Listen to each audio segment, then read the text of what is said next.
Students, welcome to my channel let's learn economics in simplified way, जहां पर मैं आप सभी के लिए लेके आता हूं एडवांस इकोनॉमिक्स की वीडियोस। अगर आप किसी ऐसे एग्जाम की प्रिपरेशन कर रहे हैं जहां पर हायर इकोनॉमिक्स और एडवांस इकोनॉमिक्स पूछी जाती है, तो मेरी वीडियोस आप सभी के लिए बहुत ज़्यादा हेल्पफुल होने वाली है गाइस। लास्ट तक बने रहिएगा। आज की वीडियो में हम मिक्स स्ट्रेटेजी के क्वेश्चंस को डील करने वाले हैं। तो बेसिकली अगर हम बात करें मिक्स स्ट्रेटजी के क्वेश्चन को डील करने के लिए हमारे पास तीन मेथड अवेलेबल है। पहला मेथड है एल्जेब्रिक मेथड, दूसरा मेथड है ग्राफिकल मेथड, तीसरा मेथड है एलपीपी। आज की वीडियो में हम एल्जेब्रिक मेथड से मिक्स स्ट्रेटजी के क्वेश्चंस को डील करने वाले हैं। तो बेसिकली एल्जेब्रिक मेथड से भी दो तरीके से हम मिक्स स्ट्रेटजी के क्वेश्चन को डील कर सकते हैं। पहला फॉर्मूले के थ्रू, दूसरा शॉर्टकट में। तो अगर हम किसी ऐसे एग्जाम में बैठे हैं जहां पर क्वेश्चन की रिक्वायरमेंट, आंसर की रिक्वायरमेंट जो है वो सब्जेक्टिव है, तो हम फॉर्मूले से हम उस क्वेश्चन को डील करेंगे। लेकिन अगर हम एमसीक्यू क्वेश्चन को डील कर रहे हैं तो हम शॉर्टकट मेथड से डील करेंगे। तो बेसिकली क्वेश्चन को सोल्व करने से पहले हम इसके कुछ बेसिक कंसेप्ट को समझ लेते हैं। तो यहाँ पर हमारे पास पे ऑफ मैट्रिक्स कुछ इस फॉर्म में अवेलेबल है। अगर मैं बात करूं प्लेयर ए की, तो प्लेयर ए की जो S1 यूज करने की जो प्रोबेबिलिटी होगी वो X1 होगी, और S2 को यूज करने की जो प्रोबेबिलिटी होगी वो X2 होगी। ठीक है, बेसिकली यहाँ पर इन दोनों का सम जो होगा वो 1 के इक्वल होगा। यानी कि प्लेयर 1 जो है, प्लेयर ए जो है, वो X1 और X2 की प्रोबेबिलिटी जब यूज करेगा तो वो उसकी जो प्रोबेबिलिटी का सम होगा वो 1 के इक्वल होगा। तो अगर हम एक की प्रोबेबिलिटी निकाल दें, यानी कि S1 स्ट्रेटजी को यूज करने की प्रोबेबिलिटी निकाल दें, तो दूसरे की प्रोबेबिलिटी ऑटोमेटिकली हम फाइंड आउट कर सकते हैं। सिंपली X2 को निकालने के लिए हम 1 में से X1 की जो स्ट्रेटजी 1 की जो प्रोबेबिलिटी है उसको माइनस कर देंगे, तो हमारे पास S2 की जो प्रोबेबिलिटी है यूज करने की, वो उसकी वैल्यू हमारे पास आ जाएगी। ठीक है, सिमिलरली प्लेयर बी के लिए S1 की जो प्रोबेबिलिटी है वो Y1 है, और S2 को यूज करने की जो प्रोबेबिलिटी है वो Y2 है। ठीक है, और Y2 की प्रोबेबिलिटी निकालने के लिए हम Y1 में से Y1 की को माइनस करेंगे, तो हमारे पास Y2 की वैल्यू आ जाएगी। ठीक है, तो बेसिकली X1 और X2 की वैल्यू कैसे फाइंड करेंगे। ठीक है, तो X1 और X2 की वैल्यू फाइंड करने के लिए बाद हमारे पास यहाँ पे फॉर्मूला है। तो पहले हम फॉर्मूले को समझ लेते हैं, उसके बाद हम शॉर्टकट मेथड पे चलते हैं। ठीक है, तो बेसिकली X1 की वैल्यू निकालने के लिए हमें क्या करना होगा, इस टेबल से, इस पे ऑफ मैट्रिक्स से हमें यहाँ से उठा के इस फॉर्मूले में वैल्यू पुट करनी होगी। ठीक है, अच्छा हमारे पास फॉर्मूला क्या है, X1 is equals to A22 minus A21 A11 plus A22 minus A21 plus A12। ठीक है, Y2 निकालने के लिए हमारे पास जो फॉर्मूला है A22 minus A12 A11 plus A22 8 minus A21 plus A12। ठीक है, बेसिकली इन दोनों में डिफरेंस क्या है, इन दोनों में डिफरेंस ये है कि ऊपर वाले X1 की वैल्यू अगर हम फाइंड आउट करेंगे तो जो ऊपर है यहाँ पर 821 आएगा, लेकिन Y2 की जब प्रोबेबिलिटी फाइंड आउट करेंगे हम तो A12 हो जाएगा। बस बाकी सब सिमिलर है, नीचे डिनोमिनेटर सब में सिमिलर होगा। ठीक है, तो बेसिकली अब अगर हमें value of game find out करना है, तो value of game find out करने का जो फॉर्मूला है A11 A22 minus A21 A12 upon A11 plus A22 minus A21 plus A12। Basically इस फॉर्मूले को याद करने की हमारे पास जो शॉर्ट ट्रिक है वो ये है कि जो नीचे है इसी का ही प्रोडक्ट ऊपर आ जाएगा, इसी का ही प्रोडक्ट ऊपर आ जाएगा। ठीक है, तो इस टेबल से, इस पे ऑफ मैट्रिक्स से हमें यहां से उठा के इस फॉर्मूले में वैल्यू पुट करनी होगी। तो अब बढ़ते हैं शॉर्टकट मेथड की तरफ। तो अब क्वेश्चन की तरफ मूव करते हैं गाइस। तो गाइस अब हम देखते हैं question number first. Question number first में हमें एक पेयर ऑफ मैट्रिक्स गिवन है और हमें उनसे value of game find out करने के लिए बोला है। तो इस क्वेश्चन को हम शॉर्टकट मेथड से डील करने वाले हैं। बेसिकली शॉर्टकट मेथड में हमें क्या करना है, पहला स्टेप हमारा क्या होगा कि नीचे वाले बॉक्सेस का जो डिफरेंस है, यानी कि 5 और 15 का डिफरेंस है, उसको हम ऊपर लिखेंगे, और ऊपर वाली जो बॉक्सेस का डिफरेंस है, ऊपर वाली जो नंबर का डिफरेंस है, उसको हम नीचे लिखेंगे। इन दोनों का जो डिफरेंस है उसको हम इधर लिखेंगे, दैट इज 20, और इन दोनों का डिफरेंस हम इधर लिखेंगे। क्रॉस में हमें डिफरेंस लिखना है।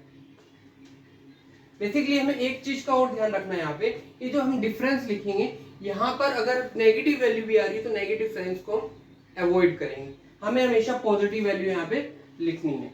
ठीक है गाइस, तो अब हम क्या करेंगे, अब देखो S1 जो प्लेयर फर्म ए की जो ऑप्टिमम स्ट्रेटजी है उसको निकालने के लिए हम क्या करेंगे, इन दोनों का सम करेंगे, 10 और प्लस 15 25, और ये 10 इधर आ जाएगा ऊपर।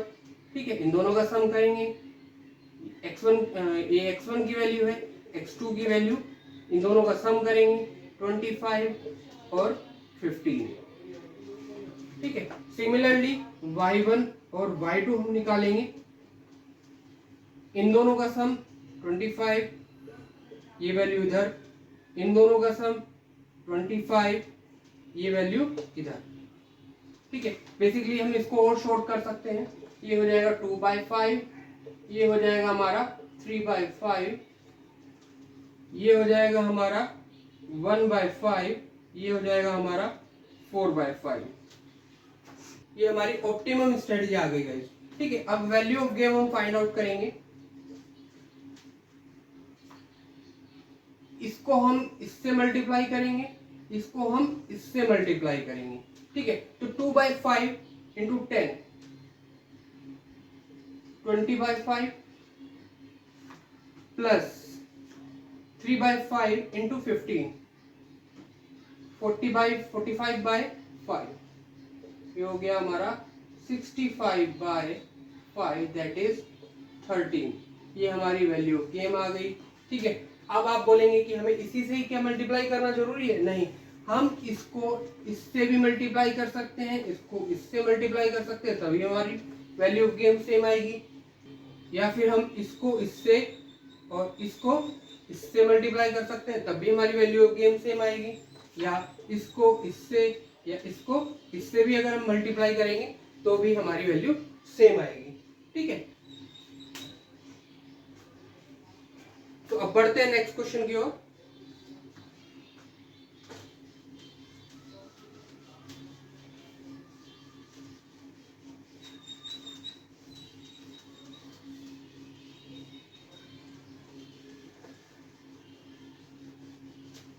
तो स्टूडेंट्स नेक्स्ट क्वेश्चन देखते हैं। अगर हमारे पास कुछ इस तरीके का क्वेश्चन आता है तो इसमें सबसे पहले हमें क्या करना है, पे ऑफ मैट्रिक्स हमें इसमें फॉर्म करनी है। ठीक है, तो पे ऑफ मैट्रिक्स की फॉर्म करेंगे। सबसे पहले मैं आपके लिए क्वेश्चन पढ़ देता हूँ। Mohan is paid ₹8 if two coins turns both head, ठीक है, and ₹1 if two coins turns both tails. Ram is paid ₹3 when the two coin do not match.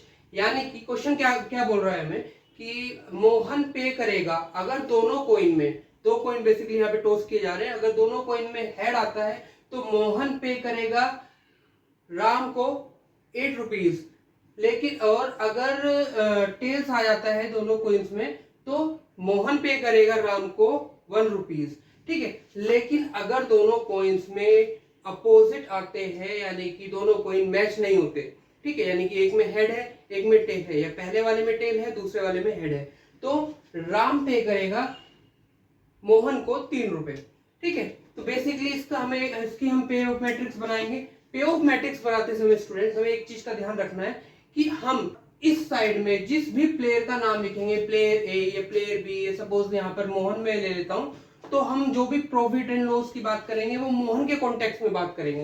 Let's suppose मैं अगर यहाँ पे मोहन को ले रहा हूं, मोहन, इधर मैंने राम को लिया, तो जो भी मैं प्रॉफिट एंड लॉस जो देखूंगा वो मोहन के कॉन्टेक्स्ट में देखूंगा, मोहन के कॉन्टेक्स्ट में देखूंगा। ठीक है, तो यहाँ पे मैं पे ऑफ मैट्रिक्स बना देते हैं।